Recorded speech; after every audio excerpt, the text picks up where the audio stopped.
Intelligence Studio. Do subscribe and like the video. Welcome to today's in-depth exploration of a pressing global issue involving major food corporations like Nestle, PepsiCo, and Unilever. These companies have come under scrutiny for selling less healthy food products in low-income countries compared to those in wealthier nations. Let's delve into the details revealed by recent reports and understand their implications. On November 11, 2024, LiveMint highlighted a report where major food and beverage companies were called out for their practices. Nestle, PepsiCo, and Unilever have been identified as selling products with lower health standards in low-income countries such as India compared to high-income nations. This revelation comes from a global index published by the nonprofit group Access to Nutrition Initiative, ATNI. The index used the Health Star rating system developed in Australia and New Zealand, which scores products from 1 to 5 based on healthiness. Products in low-income countries averaged a score of 1.8, whereas in high-income countries the score was 2.3.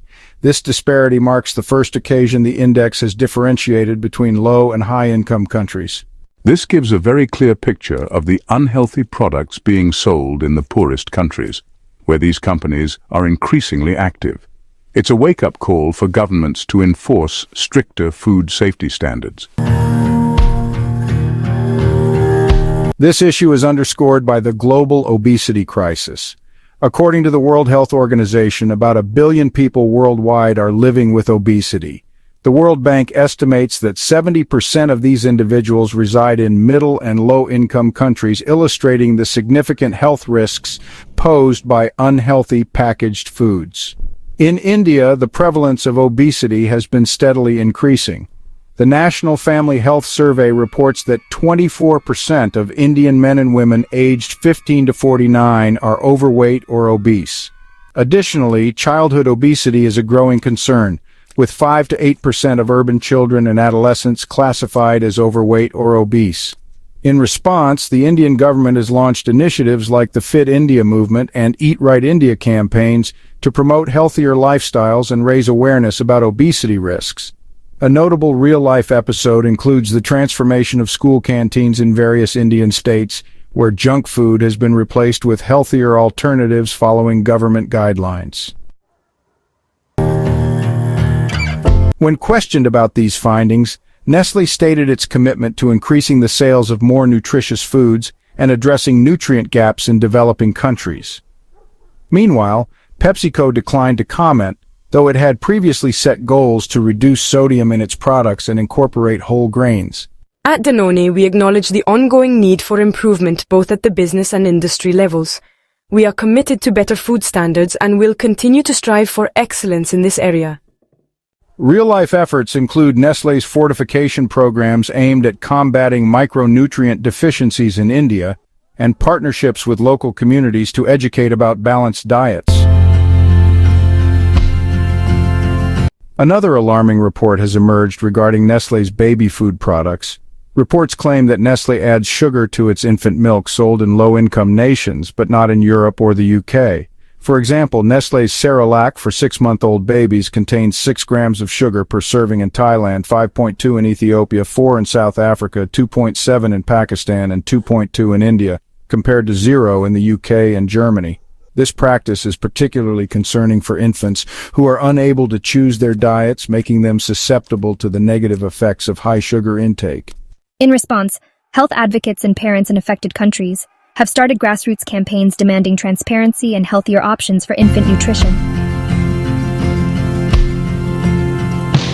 Several factors contribute to these practices. Developing nations offer lucrative markets for expansion with rapid investment growth in local factories. Additionally, lobbying and political interventions to delay or weaken regulations on unhealthy food marketing have been more successful in these regions. For instance, in Colombia, a soda tax bill was delayed due to lobbying efforts. Similar lobbying activities have been observed in countries like South Africa, Mexico, Thailand, and Brazil.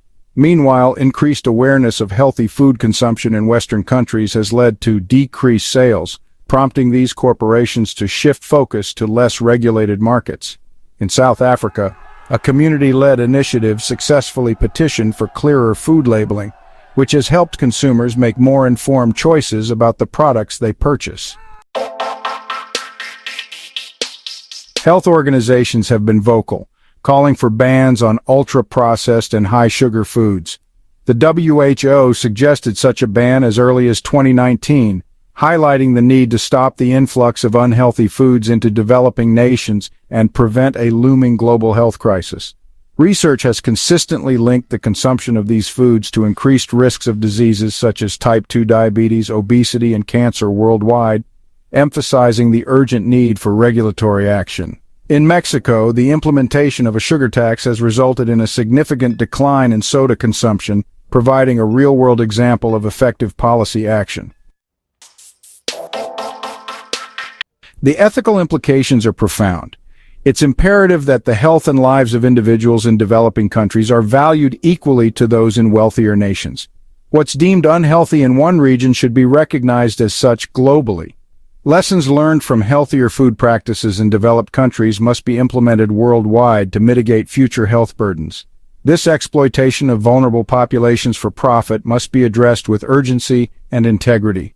Real-life advocacy efforts, such as community-driven initiatives and NGO campaigns, are playing a crucial role in pushing back against these corporate practices and promoting healthier alternatives. Thank you for joining us. If you found this video informative, please like, subscribe, and hit the bell icon to stay updated with our content. Together, let's advocate for a healthier, more equitable global food system.